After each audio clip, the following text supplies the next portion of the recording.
There are two things involved with satanic music. మరి సాతాను సంబంధమైన సంగీతంలో రెండు విషయాలు నిమగ్నమై ఉంటున్నాయి. One is rebellion. ఒకటి తిరుగుబాటు. The second one is nudity. రెండవది నగ్నత్వం. If you look at these big singers from western countries, మరి పాశ్చాత్య దేశాల నుండి ఉన్నటువంటి ఈ పెద్ద పెద్ద మరి పాటలు పాడేటువంటి వారిని మనం చూస్తే, సింగర్స్ చూస్తే, they have their concerts and millions of people attend those concerts. వారు మ్యూజికల్ కాన్సర్ట్స్ ఏర్పాటు చేసినప్పుడు మరి కోట్ల కొలది ప్రజలు, లక్షల కొలది ప్రజలు అటెండ్ అవుతుంటారు. What do you see there? అక్కడ ఏం చూస్తాం మనం? The kind of people who come there, even the singers themselves, అక్కడ పాటలు పాడటానికి వచ్చేటువంటి వ్యక్తులను మనం చూసినప్పుడు, and even the people who attend, అక్కడ ఆ కార్యక్రమానికి హాజరవుతున్నటువంటి ప్రజలు కూడా, the first thing you see, their bodies are full of tattoos. వారి యొక్క శరీరం అంతా ఈ టాటూస్ వేయబడి ఉంటాయి. What is that tattoo? ఆ టాటూస్ దేన్ని సూచిస్తున్నాయి? It stands for the mark of the beast. అది మృగం యొక్క గుర్తుకు సూచనగా కనబడుతున్నాయి. It talks about defiling yourself. నిన్ను నీవు నాశనం చేసుకునడానికి సూచనగా ఉంటున్నాయి. And it also talks about rebellion.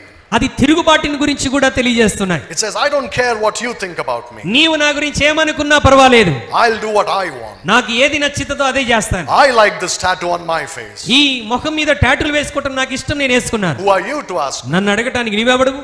That's the first thing. అది మొట్టమొదటిది. The second thing is, of course, drunkenness is there, drugs and alcohol and all these things. రెండవది మరి త్రాగటము, drugs తీసుకోవటం, ఇవన్నీ కూడా ఉంటాయి అనుకోండి. Another thing is nudity. మరొక ప్రాముఖ్యమైన విషయం ఏంటంటే నగ్నత్వం. When that music is being played, ఆ music వాయించబడుతున్నప్పుడు people take off their clothes. ప్రజలు వారి బట్టలు తీసి పడేస్తారు. They are so engrossed in that music, it influences them to do that. ఆ యొక్క మ్యూజిక్ వారిని ఎంత ప్రభావితం చేస్తున్నదంటే ఆ మత్తులో పడిపోయి వారి ఒంటి మీద ఉన్న వస్త్రాలు కూడా తీసి పడేస్తారు. If you read in the book of Exodus, నిర్గమకాండంలో మనం చదివినట్లయితే, when Israel came out of Egypt, ఇశ్రాయేలు ఐగుప్తు నుండి బయటికి వచ్చిన తర్వాత, and when Moses went up to Mount Sinai, మోషే సీనాయి పర్వతం మీదకి దేవునితో మాట్లాడడానికి వెళ్ళినప్పుడు, he was gone for 40 days and 40 nights. 40 రోజులు 40 రాత్రులు అక్కడే ఉన్నాడు. What did they say? ఇశ్రాయేలు ఏమని చెప్పారు? Make us gods who will take us where we have to go. మమ్మల్ని మా ముందుండి నడిపించడానికి మాకు ఒక దేవత కావాలన్నారు. So Aaron made a golden calf. అహరోను వారి దగ్గర బంగారం తీసుకొని బంగారపు దూడను తయారు చేశాడు. You know what it says? వాళ్ళు ఏం చెప్తున్నారు తెలుసా? The Bible says they sat down to eat and drink and they rose up to play. వారు తినుటకు త్రాగుటకు కూర్చుండిరి, నాట్యమాడుటకు లేచిరి. And they were naked. వారు లేచి నాట్యమాడుతున్నప్పుడు ఎలా ఉన్నారంట? వస్త్రహీనులుగా ఉన్నారు.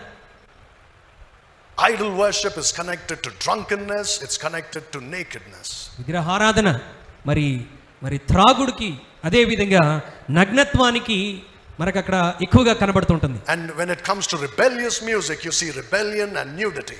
మరి తిరుగుబాటుకు సంబంధించినటువంటి మ్యూజిక్ వచ్చినప్పుడు మరి తిరుగుబాటు మనకు అక్కడ కనబడుతున్నది, గర్వము కనబడుతున్నది. That music is connected to idol worship. అనగా ఈ మ్యూజిక్ అంతా కూడా విగ్రహారాధన కనెక్షన్ గా ఉంటున్నది. Music is used by the devil to make people rebellious against God.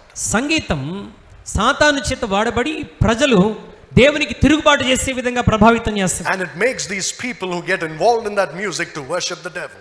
ఆ యొక్క మ్యూజిక్ లో ఇన్వాల్వ్ అయిపోయి ఆ యొక్క మరి విగ్రహమును ఆరాధించేటట్టుగా చేస్తున్నారు.